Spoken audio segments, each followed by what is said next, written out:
You know, niggas gotta get their priorities together. Got their mind on the wrong things, spending their money in the wrong way. Trapaholics, real trap shit. Say you need that car with the rims and a charm, just like Jim. It's more than life. Yeah. I'm telling you.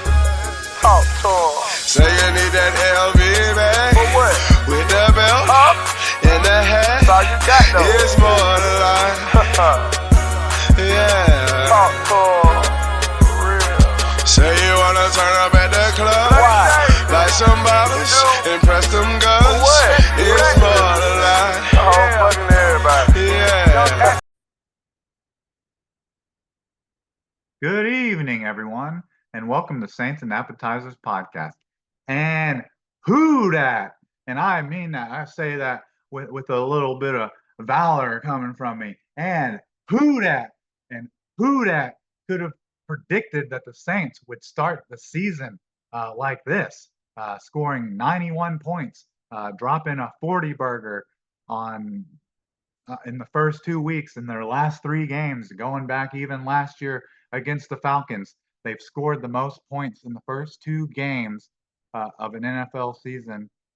They're the third most with 91, and then there's another team that's at the very top, and I think the 2009 Saints are number 2 with 93 points, and we all know what they went on to do. So it's just, I swear I need someone to like pinch me or something, because it's just hard to believe with how the Saints off season was going and the preseason was going, to think that they're basically sitting higher than any team right now. It's about as comfortable as you can get, you know. As players, they say like the 24-hour rule, but I just can't help but to bask in this just complete domination of not just the Panthers and but also the Cowboys and then the Falcons from last year. But let's get into some of this stuff real quick. Before I do get into any of that stuff, I want to give a shout out to some new subscribers here, and they may have subscribed a little while back, and I gave them a shout out on the last UFC MMA podcast. But for some reason, I think majority of these people here are probably Saints fans, so want to go ahead and give them a shout out actually on the Saints related podcast. So let me shout these couple people out real quick.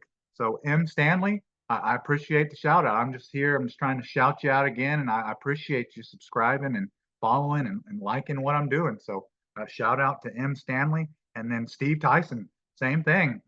I know this. It's hard to even comprehend how good the Saints are right now. But if you guys are jumping on the bandwagon, we're already here for the long ride. Hey, I just want to shout you out. I appreciate it, Steve Tyson's. And then in the comment section of the last Saints podcast, we had Greg Raging Cajun 7968. And we were worried, man, Greg, we were worried about those injuries and worried about some of those game time decisions coming into that game against Dallas. Well, Fuaga, out of all those injured players and game time decisions, that's about the only player you needed to play is the rookie, and just the offensive line. Hell, the Saints offensive line got some of the highest rated offensive linemen, and just the total offensive line as it is like the highest rated. Like, who could have guessed that? Who could have made that up? That would have been a joke last year if anyone was trying to convince you of something like that. So yeah, Greg Raging Cajun, appreciate it.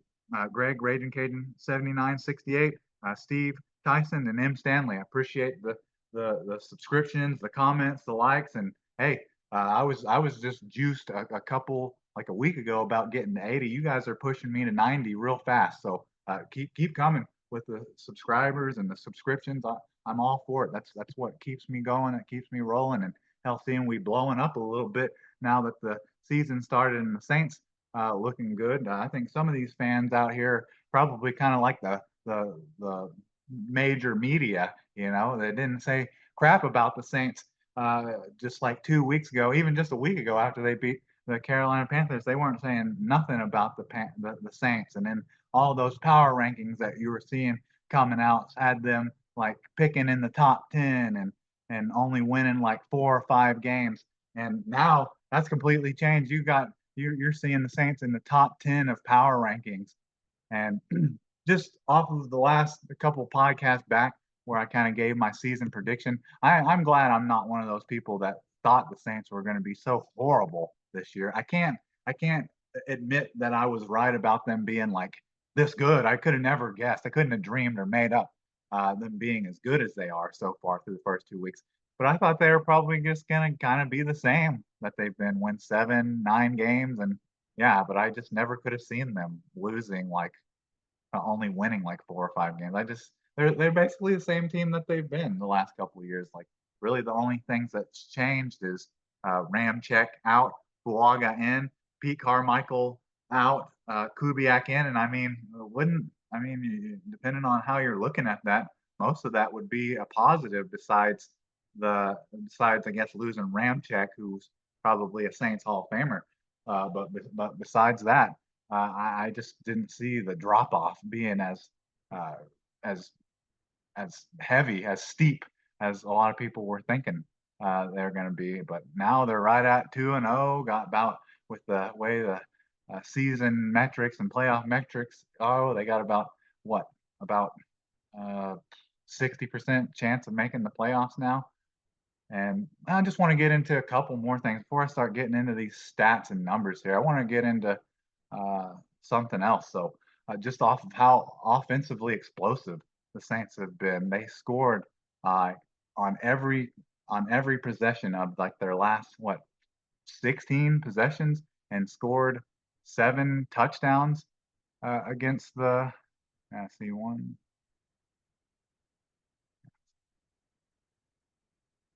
Yeah, they scored 6 straight touchdowns against the Cowboys. Yeah, on their first 6 drives, they all scored touchdowns on that. And something that you don't really aren't hearing too much, which I thought was kind of a big deal going into this game, was the fact that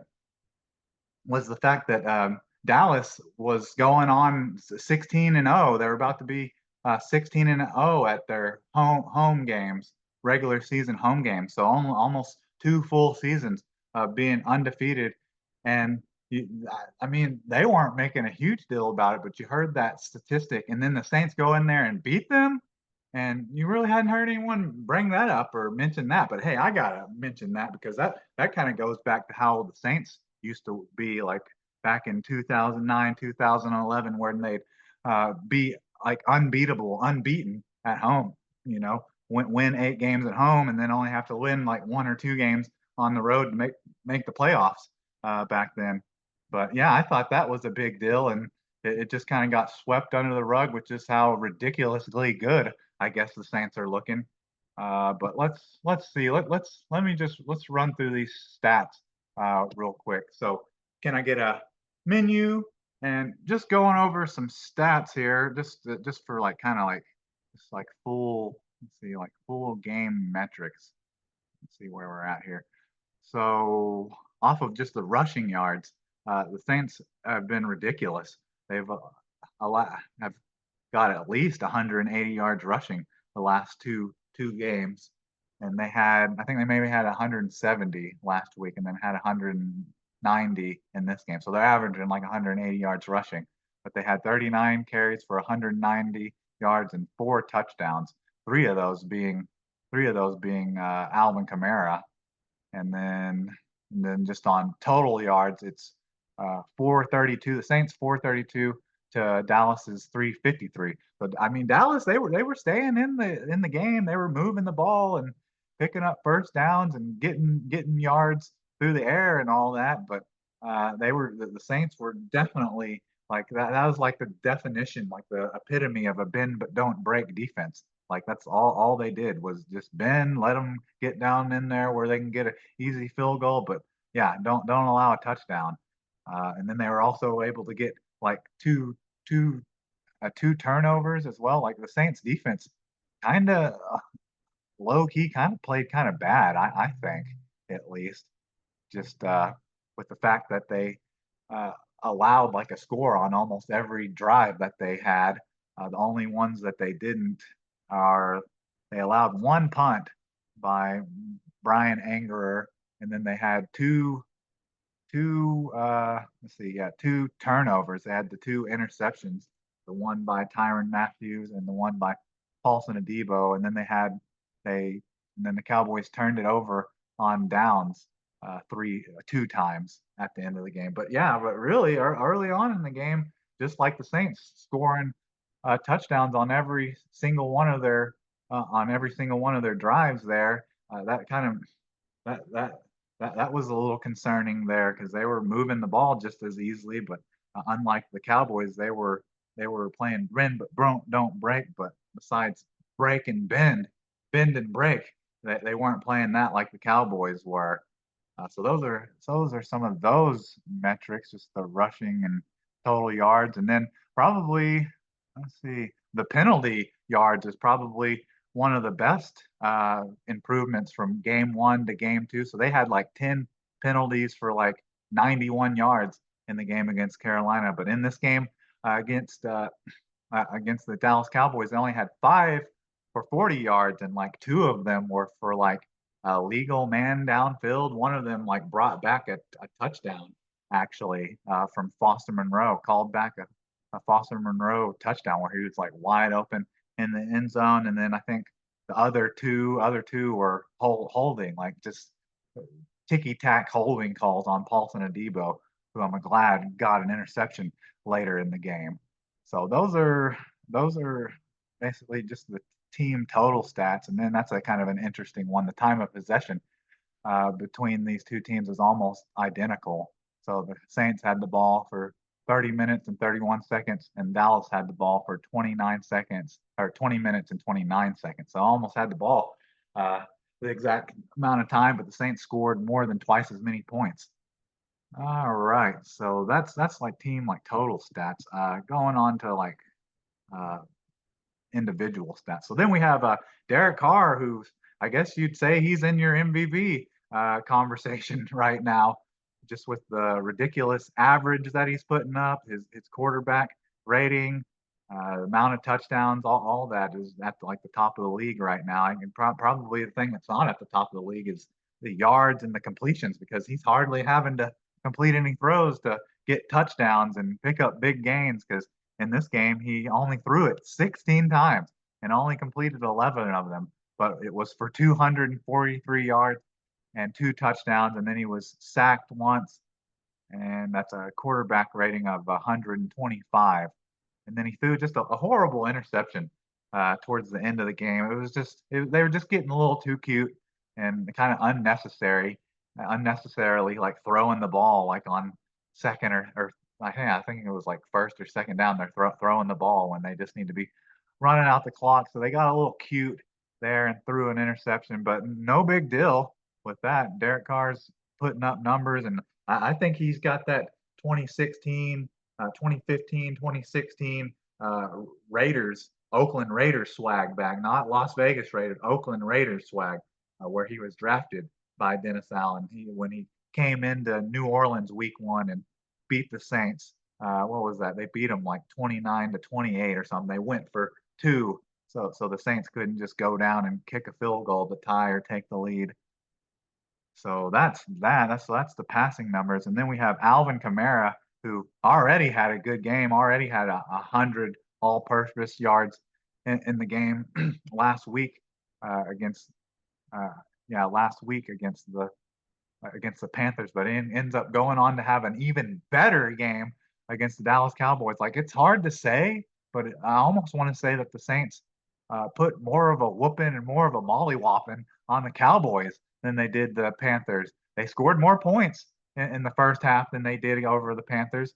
They scored 30 against Spencer and 35 against the Cowboys in the first half, and then pretty much just coasted to a win from there. But Alvin Kamara had 20 carries for 115 yards, three touchdowns with a long run of 15, and then he had two catches for 65 yards. Most of that all coming off of that one screenplay that went for a touchdown, which was 57 yards, which was just ridiculous that he had so much room and so much space to run after catching a ball. We got that 2019, 2020 Alvin Kamara on pace, looking to score 20 touchdowns again. I'm definitely here for it. And then I had Jamal Williams even sprinkled in there with 8 carries for 39 yards with a long of 11. He didn't get his touchdown this time. And then on the receiving, we have Rashid Shaheed had 4 catches for 96 yards and a touchdown. That 70-yard touchdown, again, just like last week. It was like a jump start to jumpstart the Saints offense and just pretty much end the game for the Cowboys. Came off of a bomb touchdown to Rashid Shaheed for 70 yards. And then from then on out, it was just smooth sailings from here on out. And then just from Carr, he can't have too many big numbers from any of your receivers when Carr only completed 11 passes.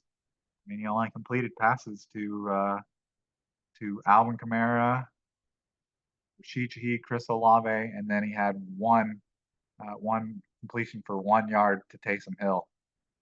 So then we had, but yeah, so Olave's on this for the receivers as well, which is probably nice to see, seeing how he had kind of a small game. More of he was just blocking more than anything in the week 1 against Carolina, but he had a little bit of a breakout game in this, but couldn't say he did as much as Rashid Shaheed or Alvin Kamara did. But he had 6 targets. He had the most targets for 4 receptions for 81 yards and no touchdowns, but had a long of 39. And the interception that Derek Carr kind of came off of a throw that was either too high or Chris Olave couldn't go up and get it, and it got tipped off his fingers up in the air and intercepted. So I would say that was like 50-50 on whose fault that was. But so that's the offense, and then we go over here to defense. We had Paulson Adebo with a big play. He made the interception, but the fact that he was then able to return it for 47 yards and bring it all the way down into the Carolinas red zone was a big deal. And not that with how the Saints were moving the ball that it would have mattered a whole lot, but damn, that big return by Paulson Adebo was impressive. And he had 4 solo tackles as well and two pass deflections, but he had the 2 holding penalties called on him too. Not real good holding penalty calls either. They were kind of half-assed if you ask me. But I wouldn't want the Saints secondary and defense and Paulson Adebo to play any other way. I want them playing that physical and kind of sketchy, kind of on the edge of being a little too physical. I want them playing like that. If they're playing like that every down, it's hard for the refs to throw a penalty on a holding penalty on every single play if you're playing like that for every single play. And then Tyrann Matthews had an interception and 2 pass deflections. So Tyrann Matthews, the Honey Badger, still showing that he's a ball hawk, had an interception against the Cowboys, and then had a forced fumble and a recovery against the Carolina Panthers. So he had that interception, 2 pass deflections, and 3 solo tackles. And we got, and then on some sacks here. We actually had 3 sacks in this game. So we had 4 last week and 3 in this game. So we're getting after the quarterback. At times, it seems like there's a lot of almost sacks, or maybe they're holding on to the ball a little bit too much because the pass rush isn't doing quite as good as you kind of hope. But I mean, you can't argue too much against 3 sacks. So we had 1.5 from Carl Granderson, and he had 5 combined tackles, 1 solo and 4 assists, 1 tackle for loss, 2 quarterback hits. So just give me more of that. I can eat on that like all day. And then we had and his half a sack came from Chase Young, who had the half a sack, 4 total tackles, 2 solo, 2 assists, and then 1 quarterback hit. There were times where Chase Young looked like he was almost there, but couldn't get there. That here early on in the season feels like Chase Young is a little bit of a almost sacker. And then we had Brian Bresee, who had 1 sack, two combined, and yeah, just the 2 solo, and then 1 tackle for loss and a forced fumble, which I'm about to get into some of this stuff that kind of only like a few things that kind of like annoyed me from this game. So let's see here. So there was only like two or three things that really like annoyed me or like bothered me hardly at all in this game. And I guess like the first one would have been would have been the CD Lamb touchdown, the 65-yard pass to CD Lamb, and that was on. I think that was on Paulson Adebo and Tyron Matthews. They both like overran the play, trying to get an interception, and if they didn't get the interception, they were hoping that they'd probably just be able to push CD Lamb out of bounds, and he just shook off both of them and went down the sidelines for 65 yards. I swear I was having flashbacks of the Minnesota Miracle. Like you just can't do that. Like when there's multiple players coming after a player, one of them at least has to, if nothing else, needs to secure the tackle. So I wasn't a huge fan of that. And then harping on the defense a little bit, I'm getting a little bit sour on Chase Young just with all the almost sacks, but then on the forced fumble by Brian Bresee, the Cowboys were down in the Saints red zone, and it was third down, and Brian Bresee forced the fumble out, and it was a mad scramble for trying to get recover the fumble, and multiple Saints had a shot at it. Several Saints D linemen could have just fell on it. And then you have you have you have Chase Young over here trying to scoop it up and run with it when he could have just fell on it. So that got me a little heated. Out of all the moments from the game against the Cowboys was just the defenders just not falling on a loose ball like that. I mean, these last two games that the Saints have gone so great, and everything has gone so perfectly. And then I guess there's a couple things that have to go wrong so they can go over it, so they can be coached up for it. If everything goes perfect, it's hard to critique and coach people up. But yeah, that was one of the few sour moments was Chase Young not being able to recover that fumble and the Cowboys being able to keep 3 points on the board from it. And then I think we already kind of talked about it was just Derek Carr's interception towards the end of the game. It just wasn't necessary. Just trying to run clock and then throw a deep pass over the middle and it gets intercepted, or just a pass over the middle and it gets intercepted because it was a little high and got tipped off of Chris Olave's fingers. But yeah, I mean, besides that, I mean, can't complain too much about a 44-19 blowout. Saints being 2-0 and just pretty much everything going right in their first two games. It's hard to find much to complain about. All right, so now let's go on to my MVPs and who the MVPs actually are. So we always kind of just pick one for offense or special teams, and then we just kind of go into the game and see how that turns out. So this week for my MVP, I picked one offensively, but offensively, I picked one, and I picked Chris Olave to do it because he had such a small game, only had like two catches or two targets for like 11 yards against the Panthers, and that was pretty much it. So I expected him to come back and put up some numbers, have a big game, and maybe be the MVP in this game against the Cowboys. And I mean, he did. He ended up putting up bigger numbers. He had 4 catches for 81 yards, along of 39 off of 6 targets. I mean, that's pretty good numbers on your every day for every other day for a receiver. Those are pretty good numbers, and considering the numbers he put up last week against Carolina, those are quite a big improvement. But can't say he won the MVP when you got Alvin Kamara over here with like 150 all-purpose scrimmage yards. Like I think it's 100. Yeah, it's 180 all-purpose scrimmage yards and 4 touchdowns, and then you even got Rashid Shaheed with 4 targets, 4 catches for 96 yards and a touchdown off that 70-yard bomb that I think just literally just jolts the Saints to life. And it's just the Saints are literally on cruise control. The second that big touchdown bomb is scored, thrown by Derek Carr and caught and ran underneath by Rashid Shaheed, it's hard to stop the Saints. It just is like an avalanche once that happens to an opposing defense. So yeah, I can't. I don't think I can say that Chris Olave actually was the MVP. I think you got to give it to Alvin Kamara with 180 scrimmage yards and 4 touchdowns. I think that's pretty easy. And I think on top of him being obviously my MVP for the Saints, he is the NFC Player of the Week, NFC Offensive Player of the Week too. So applaud to Alvin Kamara.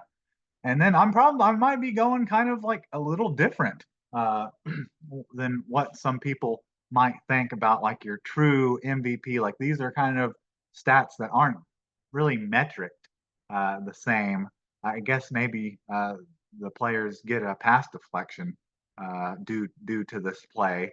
But I have actually a co defensive uh, MVP for me, and that's Tyrann Mathieu and Will Harris. And it's not because of Tyrann Mathieu' interception or any of that. It's because of the 2 monster hits that they laid on CeeDee Lamb throughout this game that forced pass deflections. So they broke up the pass on those two big hits that they laid on CeeDee Lamb. Like that was orgasmic almost seeing them seeing Tyrann Mathieu, the Honey Badger, and Will Harris put that stick on CeeDee Lamb. One of them keeping one of them with Will Harris and Kool-Aid McKinstry in coverage in the end zone, and just put uh, Dak Prescott threw a hospital ball up there for CeeDee Lamb, and freaking Will Harris made him pay for it. So to see some attitude and some big hits actually in a defense for once is something that makes me feel all warm and cozy inside. Like for real, you don't see hits like you saw from the Honey Badger on CeeDee Lamb and Will Harris. You don't see that. You just maybe see that like maybe once every other game or so, but to see that twice in a game where those safeties are just laying the Dallas Cowboys #1 receiver out, man, I want to see more of that. That's they getting on that fringe bounty gate. I'm telling you, Greg Williams would have been proud of those 2 hits for sure. So I'm kind of going away a little bit from Carl Granderson's sack and a half or Paulson Adebo's 47-yard interception return. But yeah, I just like those 2 big hits that forced pass deflections, pass breakups. And then on special teams, I wouldn't say nobody really showed out like on special teams, just with like the kicker, the punters, and the kickers. Like a negative, I guess, would be that Blake Groupie missed an extra point for the first time. But well, I guess I'll just give it to Matthew Hayball, even though he only had 1 punt. But the fact that it was almost a 50-yarder, it was 49 yards and inside the 20. I mean, it may not have a lot to do or show up a lot for the work, but hey, if you can, anytime you do need to, if you're punting for 50 yards and it's inside the 20, then hey, I won't have too many complaints about you. So those are my MVPs for offense, defense, and special team. The actual MVPs, the guys that actually made it out of this team, not my pick of Chris Olave, who did improve a lot from game 1 to game 2. And then we're on to game score, the game picks here. I think now with how the Saints have been and showed that they've been able to kind of dodge some bullets with injuries and stuff like that. I guess it's Wednesday, so the first injury report will probably be coming out at any moment now.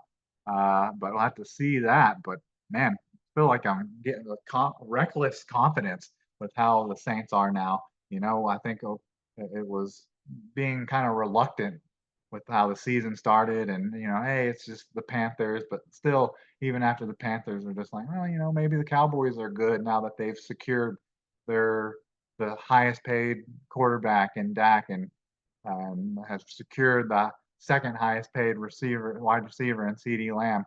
Well, I guess that's not necessarily the case because I mean their offense showed up was being able to move, but they had no defense at all. But I can admit and admit that I was wrong. I picked the Cowboys to actually win this 24 24 to 20, but I was more just I couldn't even predict that the Cowboys were even going to get 20 points in this game because they only got 19 points. They only had what? Did they just have yeah, they only had a field goal in the second half. That's wild, really, that they in the third and the fourth quarter, they only had 3 points. Like, it's like they just, like, packed it up and went home. So I didn't get that. I didn't get the score right. But then let's see, on to yeah, I think I skipped over my hot take, but seeing how my game score and pick was a little lackluster, we'll get into this hot take, which ended up being right. I cannot believe my hot takes from the last 2 weeks, and they've both been like offensive line kind of related, have both been correct. So last week we were talking about the hot take of you know, not 100% sure how Fuaga and Penning are going to play, but I think they're going to play okay. They're not going to be completely awful like a lot of people expect. And then out of like a big surprise, this is the hot take part of week one's hot take that I actually don't believe that Trevor Penning is going to be the one that gives up a sack. Talisi Fuaga will give up a sack, and he gave up a sack, even though the offensive line overall played amazing, and you got him and Luke Fitzpatrick, some of them ranked like your PFF ratings have them like ranked as like your highest rated guard and highest rated offensive tackle. But yeah, so even though it was kind of like a give up sack, a coverage sack, and just kind of Carr just kind of giving up on it. But hey, Falanga gave up a sack week one and Penning didn't. So okay, I would say that hot take from week one was right. But then going into this hot take for this, I thought the Saints were, yeah, I already said I thought they were going to probably get beat by the Cowboys, but we knew coming into this game that the Cowboys sacked Deshaun Watson 6 times coming into this game. So I went out on a hot take, and I thought this was white hot when I made it that the Saints were going to keep Micah Parsons from having a sack, and he didn't. He didn't end up having a sack. And he didn't have one against Waga. He didn't have one against Penning. Hell, Demarcus Lawrence didn't even have a sack. Chauncey Golston is who had one, who I think is like a defensive. Oh, he's like a third. Yeah, he's like a second, third string defensive end for him, and that was just kind of a coverage sack too. So that my two hot takes have been pretty much on par with what ends up playing out in the game has been pretty crazy. So coming up, this game against Philadelphia, I might have to go away from kind of distance myself a little bit from hot takes that are related to the offensive line because they're ridiculous, but they end up being right. Or maybe so the offensive line will continue to play like this. I need to keep making ridiculous hot take statements that end up coming true so that the offensive line will continue to be great. But man, so that's my hot takes and my stats and picks. And there's not a whole lot more to get into here. There's a lot more. There'll be a lot more to get into here in a couple days with the Philadelphia Eagles just getting their guts ripped out on Monday against the Falcons. Of course, can't do the Saints a favor and beat the Falcons for us, but the Falcons may have done us a favor, honestly, by ripping the Eagles' guts out, and then now they're on a short week, having to play at noon on Sunday. So hey, that may all play out into the Saints' favor. But hey, we'll get into more of that in the next podcast, going through all the stuff for the Eagles and the current injury report and new hot take and MVP. But anyways, I just can't even put into words, can't formulate just how ridiculous and how much of a dream state I feel like. I feel like I'm dream state, fever dream. Like how can the Saints actually be like this good to start the season after how many media people and the fans were just bagging on the Saints, bagging on Derek Carr. It's just just amazing. Like I said, just someone pinch me, and actually just don't pinch me. I want to stay asleep forever if this is how it's gonna be. But anyways, I think that's all I have for you. So can I get a check, please? And can I get a who dat and a check, please?